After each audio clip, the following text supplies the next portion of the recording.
London bridge కూలిపోతుందేమోనన్నట్లు నిరసనలతో దద్దరిల్లింది. లండన్ వీధులు ఆందోళనకారుల నినాదాలతో మారుమ్రోగాయి. సామ్రాజ్యవాదం, వలసవాదానికి కేర్ ఆఫ్గా నిలిచిన బ్రిటన్లో ఇప్పుడు అదే వలసలు అక్కడి ప్రజల్ని బెంబేలెత్తిస్తున్నాయి. ఈ వలసల్ని ఎంకరేజ్ చేయొద్దు బాబోయ్ అని ఉద్యమిస్తున్న లోకల్స్ గళాలు రోజు రోజుకి పెరుగుతోంది. ఒకరు కాదు, ఇద్దరు కాదు, వేలాదిగా జనం రోడ్లెక్కారు. 1,00,000 మందికి పైగా చీమలు చేరినట్లు దేశ రాజధానికి చేరి విజృంభించారు. బ్రిటన్ చరిత్రలోనే ఈ రేంజ్ నిరసనలు ఎప్పుడూ జరగలేదంటే ఆశ్చర్యం లేదు. ప్రజాస్వామ్య ప్రభుత్వాలు కాదు, హక్కుల్ని కాపాడే స్థానికులను నెత్తిన పెట్టుకునే పాలకులు కావాలనేది వారి సంకల్పం. విదేశీయుల పెత్తనం కాదు, స్వదేశీయులకు ఉద్యోగ ఉపాధి అవకాశాలు పెరగాలనేది వారి ప్రగాఢ వాంఛ. అమెరికా, జర్మనీ, ఫ్రాన్స్ తర్వాత ఇప్పుడు యూకేలో ఇలా వలసలకు వ్యతిరేకంగా ఉద్యమాలు పెల్లుబికాయి.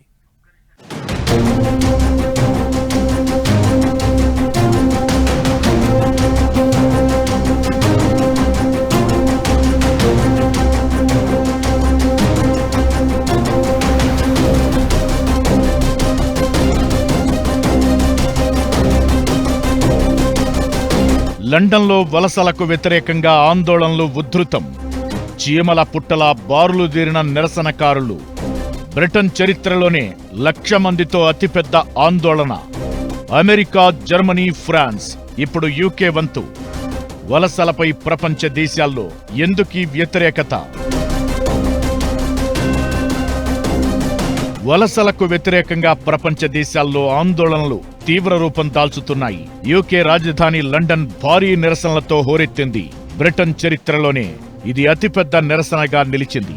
టామీ రాబిన్సన్ నేతృత్వంలో 1,00,000 మందికి పైగా నిరసనకారులు రోడ్లపైకి చేరి మార్చి చేశారు. ఆందోళనకారుల్ని చెదరగొట్టేందుకు పోలీసులు చేసిన ప్రయత్నాలు ఫలించలేదు. యునైటెడ్ ది కింగ్డమ్ పేరుతో జరిగిన ఈ మార్చిలో ఏకంగా 1,10,000 మందికి పైనే నిరసనకారులు పాల్గొన్నారు.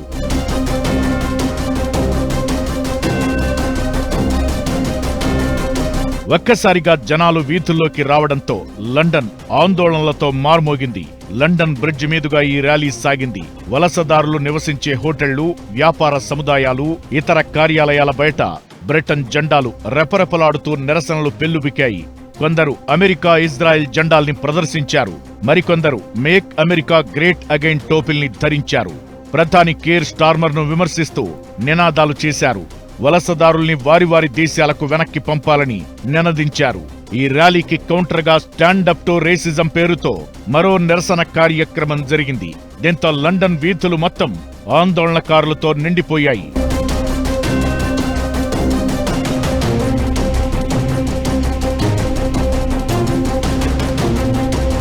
టామీ రాబిన్సన్ ఈ పేరిప్పుడు యూకేతో పాటు ప్రపంచవ్యాప్తంగా మారుమోగుతోంది. తరచుగా వలసల్ని వ్యతిరేకిస్తూ ముస్లిం వ్యతిరేక వ్యాఖ్యలతో వార్తల్లో ఉంటారు టామీ రాబిన్సన్.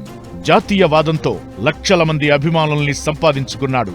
కీర్ స్టార్మర్ నేతృత్వంలోని ప్రభుత్వం దిగిపోవాలని, బ్రిటన్లో వెంటనే ప్రభుత్వ మార్పు జరగాలంటూ రాబిన్సన్, ఆయన మద్దతుదారులు రోడ్డెక్కారు. గతంలో పలు ఆందోళనల్లో టామీ పాల్గొన్నాడు.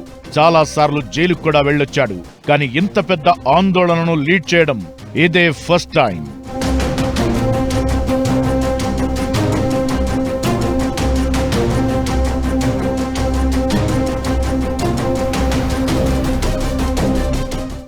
ఎప్పుడైతే ఎకనామిక్ ఆపర్చునిటీస్ తగ్గుతాయో అటువంటి తరుణంలో వేరే వాళ్ళు వచ్చి మన ఉద్యోగాలు తీసుకెళ్లిపోతున్నారు అన్న ఆలోచన, భావజాలం పెద్ద ఎత్తున ఆ దేశాల్లో స్లోగా ప్రవేశిస్తున్నట్టు కనబడుతోంది.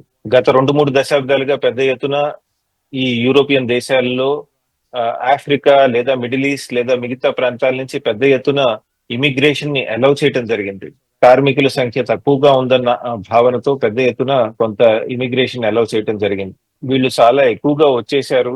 కాన్స్టిట్యూషనల్ వాల్యూస్ కానివ్వండి, మన సంస్కృతి కానివ్వండి, మన దేశాన్ని దూరంగా వెళ్ళిపోతుందేమో అన్న భయం వాళ్ళలో కనబడుతోంది. బ్రిటన్లో నిరసనలకు టెస్లా సీఈఓ, ప్రపంచ కుబేరుడు ఎలాన్ మస్క్ కూడా మద్దతు తెలపడంతో రాజకీయ ప్రాధాన్యతను సంతరించుకుంది.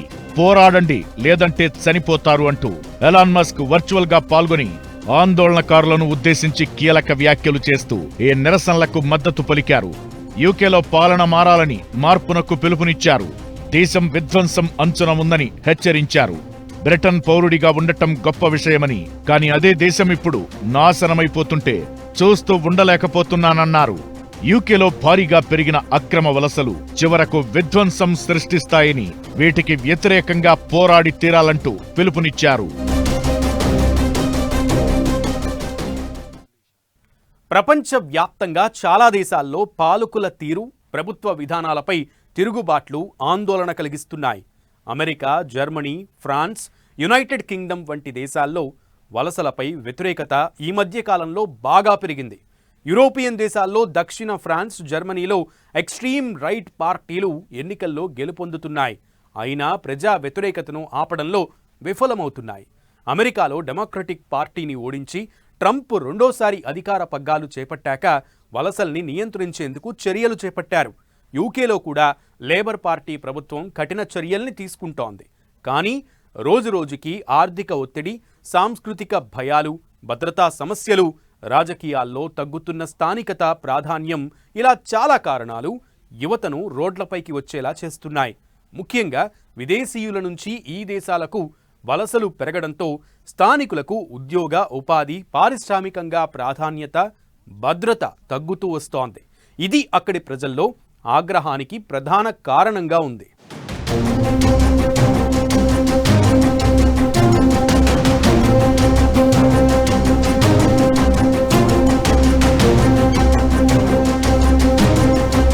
ఏటా అగ్రదేశాలు, అభివృద్ధి చెందిన దేశాలకు పెరుగుతున్న వలసలు, లోకల్స్ కు ఉద్యోగ, ఉపాధి అవకాశాల్లేవన్న ఆవేదన, ప్రభుత్వ విధానాల్లో మార్పులు చేయాల్సిందేనని పట్టు.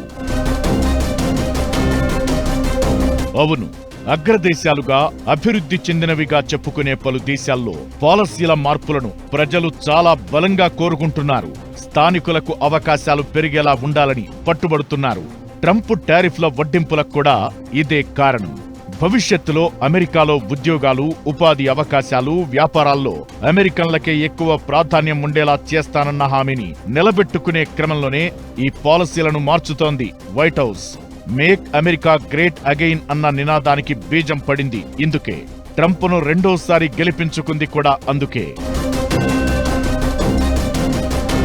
ఒకప్పుడు UK, America, France, Germany, Italy, Australia ఇలా చాలా దేశాలు ఆర్థికంగా బలోపేతం కావడానికి, సాంకేతికంగా బలపడటానికి, తమ దేశాల్లో పారిశ్రామిక వృద్ధికి ఇతర దేశాల నుంచి వలసల్ని బాగా ప్రోత్సహించాయి. తక్కువ వ్యయంతో ఎక్కువ ఉత్పత్తులను పెంచుకోవడం, వలసలతో మేధో సంపత్తిని ఒడిసిపట్టుకుని దేశానికి ఉపయోగపడేలా ఆర్థికాభివృద్ధికి బాటలు వేయడం దీని వెనకున్న ప్రధాన ఉద్దేశం. కానీ ఇవి ఎన్నో ఏళ్లు కొనసాగే అవకాశం ఉండదన్న సంగతి ఆలస్యంగా అర్థం చేసుకున్నాయి ఈ దేశాలన్నీ. వలస వచ్చే ఉద్యోగులు ఆయా దేశాల్లో స్థిరపడిపోయారు. ఇళ్లు, పరిశ్రమల్ని స్థాపించుకున్నారు. ఆర్థికంగా బలపడ్డారు. అన్ని రంగాల్లోనూ వీరి ప్రాబల్యం పెరిగింది. ఇది స్థానికంగా ఉండేవారికి ఇబ్బందికర పరిస్థితుల్ని తీసుకొచ్చింది. రాజకీయాల్లోనూ వలస వచ్చిన వారి బలం పెరగడంతో పాలసీలను జాతీయవాదంతో మార్చే అవకాశాలు లేకుండా పోయాయి. ఒకప్పుడు ప్రపంచ దేశాలను తమ వలస పాలనతో ఉక్కిరిబిక్కిరి చేసిన నాటి ఇంగ్లండ్, నేటి బ్రిటన్ రాను రాను ఆర్థిక సంక్షోభంలోకి కూరుకుపోయింది. స్థానికులతో పోల్చితే తక్కువ వ్యయానికే వలస వచ్చిన వాళ్లు క్రమంగా అన్ని రంగాల్లో దూసుకెళ్తుంటే లోకల్స్ బాగా వెనకబడిపోయారు. పైగా ఇండియా, చైనా లాంటి జనాభా అధికంగా ఉన్న దేశాల నుంచి విదేశాలకు వెళ్లి స్థిరపడ్డ వాళ్లంతా అక్కడ అన్ని రంగాలపై పట్టు సాధించి డామినేషన్ను సాధించారు. దీంతో స్థానికులకు ఉద్యోగ, ఉపాధి కరువైంది. ఆర్థికంగానూ చితికిపోతున్న పరిస్థితులొచ్చాయి.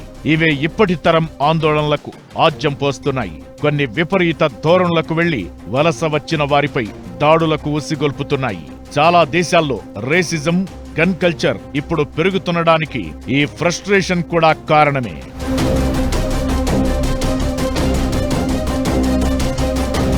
ఈ మధ్య ఓ అంతర్జాతీయ సంస్థ చేసిన సర్వే ప్రకారం గత 10 ఏళ్లలో జర్మనీలో 81%, యూకే, ఇటలీలో 71%, ఫ్రాన్స్లో 69%, స్పెయిన్లో 80% వలసలు పెరిగాయి.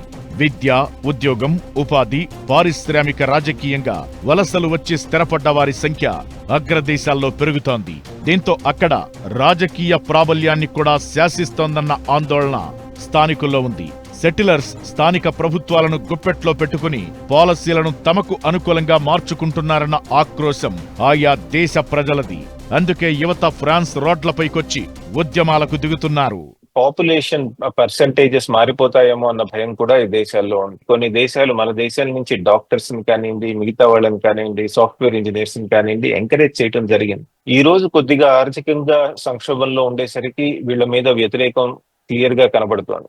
ప్రభుత్వాలు కనుక ఇల్లీగల్ ఇమిగ్రేషన్ ని సరిగ్గా హ్యాండిల్ చేయలేకపోతే లీగల్ గా చట్టాలని నివసిస్తున్న వాళ్ళ మీద పెద్ద ఎత్తున ఈ రేసిస్ట్ అటాక్స్ కానివ్వండి, మిగతావి కానీ జరిగే అవకాశాలు ఉంటాయి.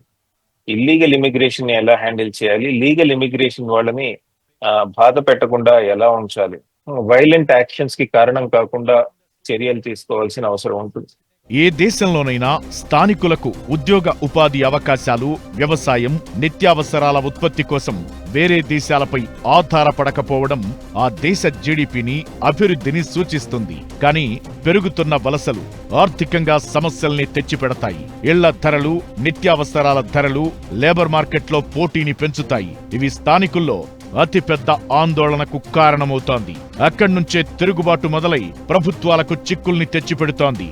పైగా సాంస్కృతిక వారసత్వం, ఐడెంటిటీని కోల్పోవడం, జాతీయవాదం పలచనబాటం లాంటివి పెరుగుతాయి.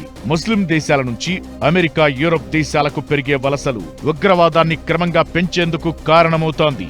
క్రైమ్ రేట్ బాగా పెరుగుతోంది. ఇది దేశ భద్రతకు ముప్పుగా మారుతోంది. అమెరికా, ఫ్రాన్స్, జర్మనీల్లో తరచూ జరిగే ఉగ్రవాద దాడులే ఇందుకు నిదర్శనం.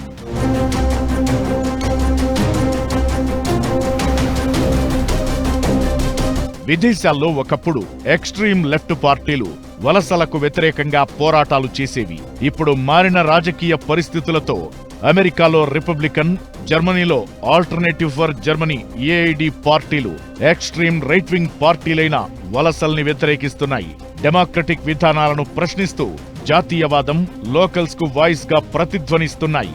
అయితే అక్కడి యువత లెఫ్ట్ రైట్ భావజాలంతో సంబంధం లేకుండా పొలిటికల్ గా ప్రభావితం కాకుండానే వలస విధానాలపై ఉద్యమాలు చేయాల్సి వస్తోంది. తమ హక్కులను కాపాడాలని గళమెత్తాల్సి వస్తోంది.